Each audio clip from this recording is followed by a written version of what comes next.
Hi, everyone. We had an awesome Tuesday night podcast this week with Orlando Minor. We were so fortunate to have him back. You guys had a lot of comments and questions, especially regarding the most recent banking collapse. That's right, Melissa. And we're looking at yet another government bailout. They promise us that this won't affect the taxpayer at all. But in the last week, we've seen 3 banks collapse for different reasons. But still, depositors are only insured up to $250,000, their cash that is protected. But the government is saying, hey, depositors, don't worry. We're going to cover all of your deposits. We're not going to cover the investors that invested in the banks. I mean, investing is kind of risky, so that's on you. But we're going to take care of all of the depositors that even have more than $250,000. And I think, Melissa, that the reason was because we were seeing major bank runs. And, and that's when, everybody shows up at the bank to take out their money. And, really, since the Great Depression, the government had to put in an insurance policy on depositors' money, or people just weren't trusting the banks way back then. Through the last 40, 50 years, we've kind of, slacked off the throttle and worrying about our cash. But we did talk about that last night. It was a great podcast. Always enjoy talking with Orlando Minor. Many of our viewers, we saw similar questions. Basically, where do we go from here? What does this mean now for the future? We had Johnny Fly make a comment. I'm not nervous about losing my money. I'm nervous that the Fed will not hike rates now. Inflation will start ticking back up. Housing will start ticking back up. And we are back where we were at. I mean, I have to admit, I think that Johnny Fly's right with, his thought. Already the Fed is being pressured that another rate hike come next week could be devastating to the financial markets. We've already seen, the stock market over the last week has been so volatile. And then with the banks collapsing, I think it's fair to say that the Fed is going to think about that when it comes time to a rate hike in the next couple of days. I think what we're looking at now is the Fed probably hiking rates another 1/4 point instead of a 1/2 point that everyone was predicting in the first place. The inflation numbers just came out, though they say that core inflation, CPI core inflation is coming down ever so slowly. It's still so far away from the 2% year-over-year increase that the Fed is trying to target, that I think still rate hikes will be inevitable. To not repeat another disaster of 2008, FHA is making modifications to their loans. We did have a question here. Will the FHA 40-year loan modification somehow stabilize the would-be defaulted loans? And I think this announcement came on March 8th, and a lot of people don't even know. But effective May 8th of this year, 2023, if it's a federally insured loan and the borrower is in default, as it stems back to COVID-19, the pandemic, they will be modifying or giving the borrower the opportunity to modify their loan, taking the remaining loan balance of their mortgage, and they will kind of recast that into a 40-year mortgage, which, Melissa, to me is just simply unbelievable.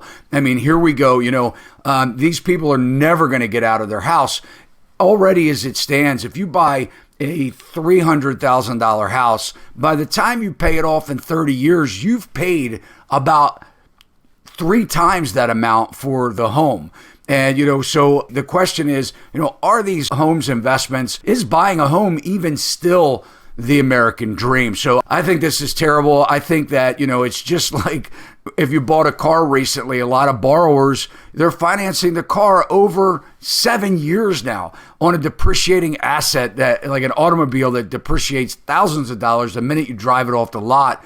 A house is a depreciating asset as well. So if people can't afford their home now, now they're going to extend these terms to 40 years. I think we're going to end up seeing more people go into deeper trouble because if they can't afford their house, they're not fixing things. So, will they re-inspect the house to make sure it's safe if they haven't been paying for their house for 12 months or 9 months or however long they've been behind and these modifications are taking place? I think it's risky business and very negligent in my opinion. Going back to the most recent news of the banking collapse, we had Robert Jones ask a question. Will this prolong the housing crash? We talked about this in length last night. So I think that what we're looking at is people don't know what to do with their money. And I'm talking about rich people. I'm talking about people that have a lot of money. I'm not talking about the everyday working class. And this has been the struggle for since the last crash, because Wall Street type companies, big institutional buyers have been purchasing up the available homes, competing with especially these first time buyers. Like a third of our buyers over the last 5 years or so have been institutional buyers. A third of our buyers or more have been first time home buyers. I think this is one of the causes for, the big housing price increase over the last several years, that with cheap money. But what we have to remember is cash is cash and cash is king. So, if they have a lot of cash, these rich people have a lot of cash sitting in the banks. We're starting to see the banks come into question. Are they shaking or not? This is a global issue as we hear this story unfold.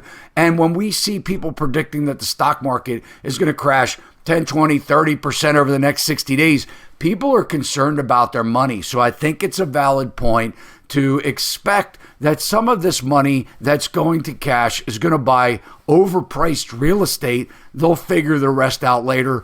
I think it may just prolong any housing market price decline that we've all been waiting for. A lot of our viewers are buyers and they're waiting on the sidelines and not really sure, is now a good time or not? We had a question come in: buy a fixer and fix it up or wait it out? I'm retired. My spouse is working.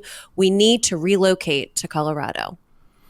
And the big question here is, if you're buying a fixer-upper, can you get a conventional mortgage on it or an FHA or VA loan? There are a lot of products out there that are rehab type of loans, but they're not very easy to kind of put together. So the question would be, how much of a fixer-upper is it? So if you can live in it and you can get a loan without getting a rehab loan or renovation loan, then I would say, yeah, it's a great idea if you have the capabilities to do so. Have the cash, reserves to spend the money to fix it up, and you have some resources. Relocating puts you at a little bit of a disadvantage because you may not have those, trusted referrals that you would have, in an area where you've been living for quite some time. But I would say, the rehab loans, the renovation loans, the reason they're so difficult is, number one, you have to get a seller that is willing to wait a very long time to close.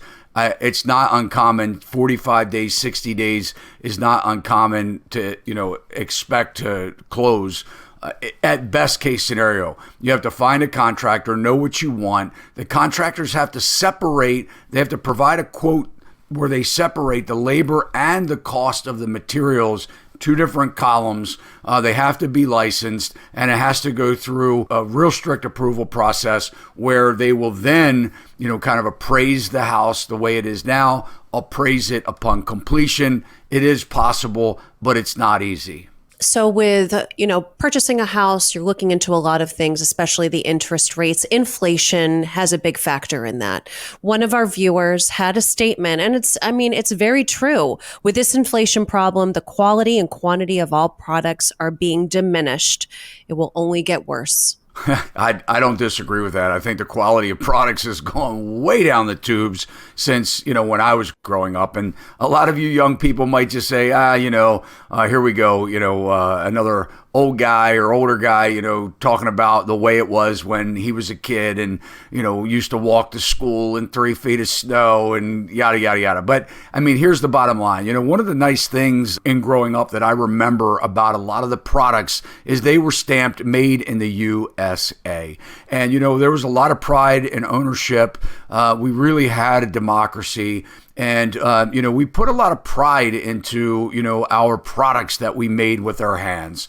And, and look, I understand it from an economist standpoint that, we trade with the world. But with that, I think it leaves a lot to be desired on quality control from other places. And, and I think that we do have a low morale with the worker here in the U.S. I think workers are distracted. We're hearing terms like silent quitting, which basically means, we're putting ourselves out of work. We're getting fired because we're not, producing and things like that. I do see a lot of that. I have to be honest. I mean, when I go out to places, I don't see the customer service that I saw 20 years ago when I walked in a store called Sears and Roebuck.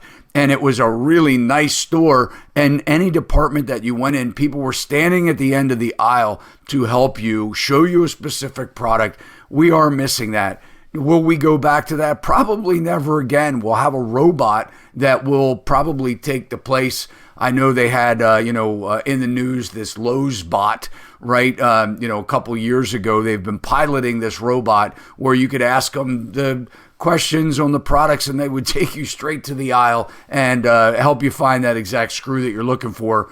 But hey, as far as the, where we go from here, guys, I guess that's up to us.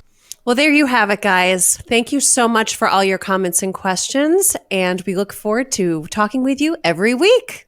Definitely appreciate you watching. And if you haven't subscribed to our channel, go ahead and do so now and smash that alert bell. You'll know every time we upload content. And I do want to just mention as well, we started a new YouTube channel. This channel is called Real Estate Agent and is geared towards our realtor community out there and anybody that's serving real estate that would like to know what's going on, some of the struggles, especially now that we're getting into this downturn. And we're hoping to bring you a lot of great interviews and stories of tenacity and just, how we can raise this industry up together. And if you like this video, guys, you can hit the thumbs up and let Melissa and I know that you did. So keep those comments and questions coming. We love responding to them and reading them. See you next time. See you next time. Sachs Realty, Maryland broker number 607720, office number 443-318-4514, equal housing opportunity.